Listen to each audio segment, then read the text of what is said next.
Estamos leyendo Psicoterapia del Este, Psicoterapia del Oeste de Alan Watts.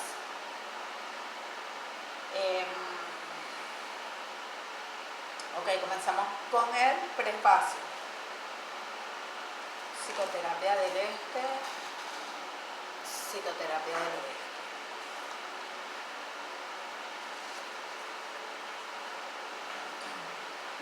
Prefacio. El tema de este libro ha estado en el aire, entre comillas, por lo menos 30 años, con una constante y creciente elaboración de este o aquel paralelismo entre la psicoterapia occidental y la filosofía oriental.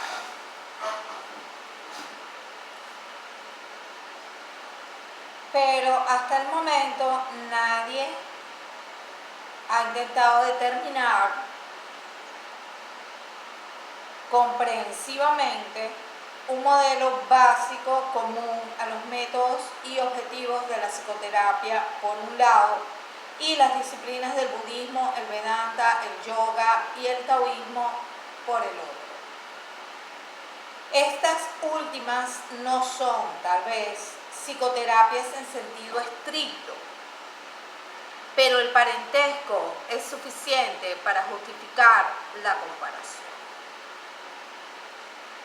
La controversia parece haber comenzado a principios de la década de 1930, después de publicarse trabajos como la producción de Richard Wilhelm del texto chino The Secret of the Golden Flower, que incluía un largo comentario psicológico de Carl Gustav Jung de 1929, o la obra de G.R. Heyer Der Organismus der Seele en 1932, o la de Geraldine Koster titulada Yoga and Western Psychology, 1934. Casi desde los comienzos, este fructífero intercambio entre el este y el oeste me ha interesado profundamente. Sumé incluso algunas contribuciones a través de un libro bastante inmaduro que titulé The Legacy of Asia and Western Man en 1937 y de otro ligeramente posterior, The Meaning of Happiness en 1940, que exhibía el siguiente subtítulo: La búsqueda de la libertad del espíritu en la psicología moderna y en la sabiduría oriental. Por aquel entonces, casi la única forma de psicoterapia orientadas, entre comillas, en este sentido era la de Jung. Pero la evolución posterior, no solo de la psicología, sino también de nuestro conocimiento del pensamiento oriental, nos ha capacitado para trazar comparaciones mucho más amplias y sugestivas. Durante el mismo periodo se ha visto un asombroso crecimiento del interés occidental por las formas de vida del Oriente, particularmente por el budismo Zen, en torno al cual se ha presentado la última contribución importante a este intercambio, como es la colaboración de Erich Fromm y de T. Suzuki en Zen Buddhism and Psychoanalysis en 1960. Al escribir este libro, sin embargo, no me anima el propósito de sintetizar o revisar el desarrollo de este tema. Más bien, quisiera darle un nuevo giro. Antes de iniciar la redacción, observé que había, en términos generales, dos formas de tratar el asunto. Habiendo leído casi todo lo que se ha escrito a su respecto, me sentía autorizado a volcar este material en una suerte de historia crítica del interés psiquiátrico por el pensamiento oriental, combinada con una comparación eh, punto por punto de todas las formas principales de psicoterapia y todas las técnicas mayores de las disciplinas del este. Pero esta faena hubiera producido un voluminoso trabajo de interés más bien académico. Por otra parte, los estudios de carácter formal no son mi fuerte y los declino alegremente a quienes están dotados de la paciencia y la laboriosidad necesarias. La otra variante consistía en describir lo que a mi entender constituye el procedimiento más fructífero para las psicoterapias del este y del oeste, para que se fertilicen mutuamente, pues no solo tienen mucho que aprender la una de la otra, sino que también tengo la impresión de que la sola comparación echará luz sobre aspectos ocultos y altamente importantes de ambas.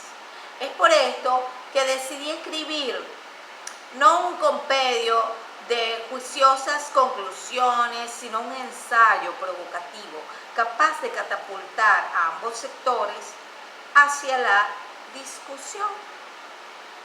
Se me ocurre que los dos andan a tientas en la penumbra, aunque no por ello desposeídos de cierta luminosidad. Las disciplinas orientales me han resultado siempre maravillosas, pero no creo que representen la última palabra de una sabiduría sacrosanta e inmemorial, ante cuyos maestros el mundo no tendría más que acudir y sentarse humildemente a sus pies. Tampoco creo que exista un evangelio según Freud o según Jung, en el cual las grandes verdades psicológicas hayan sido definitivamente establecidas. La intención de este libro no consiste, pues, en decir la última palabra sobre el tema, sino en provocar nuevos pensamientos y experimentos. El enfoque que he elegido acusa, sin embargo, la desventaja de no prestarse a una adecuada mención de todas las personas que han influido en mi pensamiento, ni a un reconocimiento acabado hacia todos quienes han contribuido a la discusión. Conversaciones sostenidas y libros leídos hace mucho tiempo se convierten en una parte tan íntima de la corriente del propio pensamiento que a veces resulta imposible decir qué ideas le pertenecen a uno mismo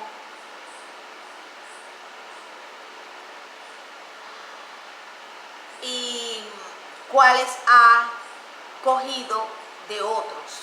Por tanto, este libro no explica lo que pudiera provenir de mis tempranas lecturas de terapeutas espectaculares, especulativos y audaces como Trigan Burrow, Greg Grodek y mi amigo Eric Graham Howe. No especifica lo que he cosechado al cabo de años de discusiones sobre el tema central de esta obra con el profesor Frederick Spiegelberg de la Universidad de Stanford o con el doctor Lillian Baker y el difunto doctor Charles G. Taylor, ambos analistas junguianos. Tampoco dan noticia de las contribuciones que han aportado a este tema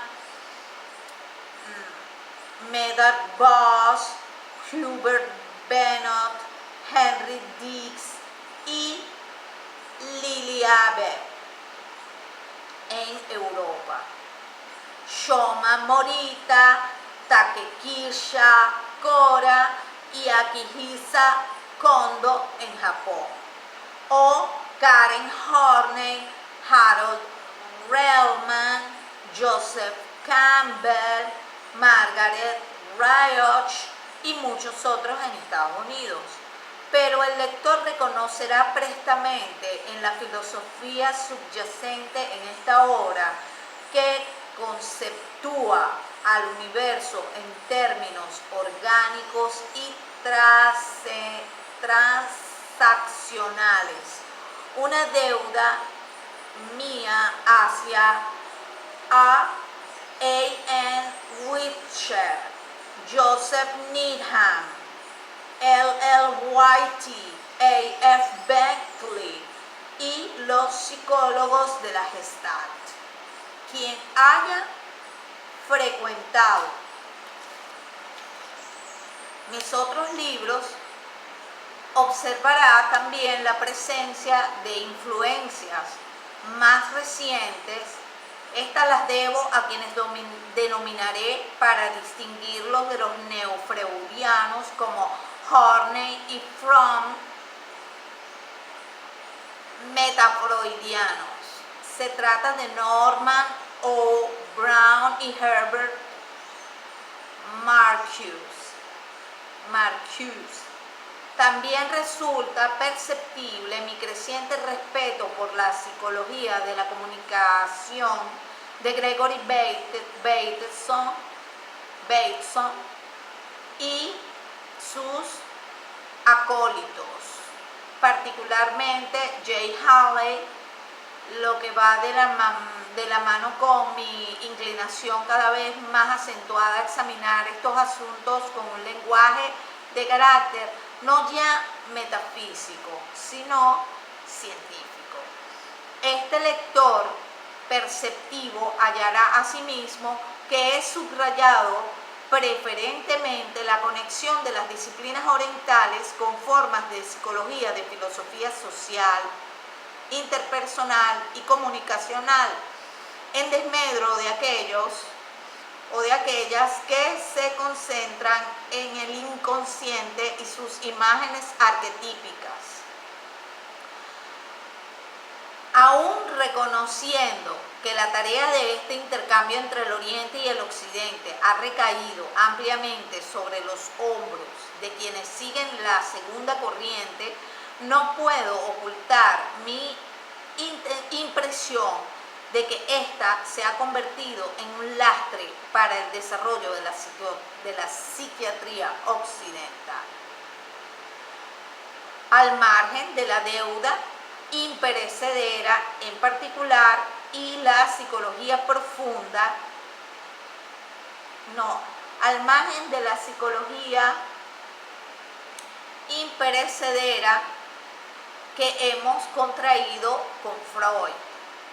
Creo que el psicoanálisis en particular y la psicología profunda en general están perdiendo contacto día a día con todo el contenido que ha caracterizado a las ciencias de la conducta humana durante los últimos 30 años. Y muchos de nosotros nos preguntamos seriamente hasta cuándo podrá arrojarse la psicología, hasta cuándo podrá arrogarse la psicología, estudio de una supuesta psiquis, la condición de un departamento de la ciencia. Además de las infinitas ya mencionadas, la preparación de este libro se ha visto favorecida por un intenso diálogo con personas que se dedican activamente a la psicoterapia. Durante los últimos años he tenido el privilegio de conducir seminarios sobre este tema, habiéndome invitado a dictar conferencias en muchas escuelas médicas, hospitales e instituciones psiquiátricas, entre otros, la Yale Medical School, la clínica Langley Ponter de la Universidad de California, el Instituto C.G. Jung de Zurich, la Washington School of Psychiatry, el Palo Alto Veterans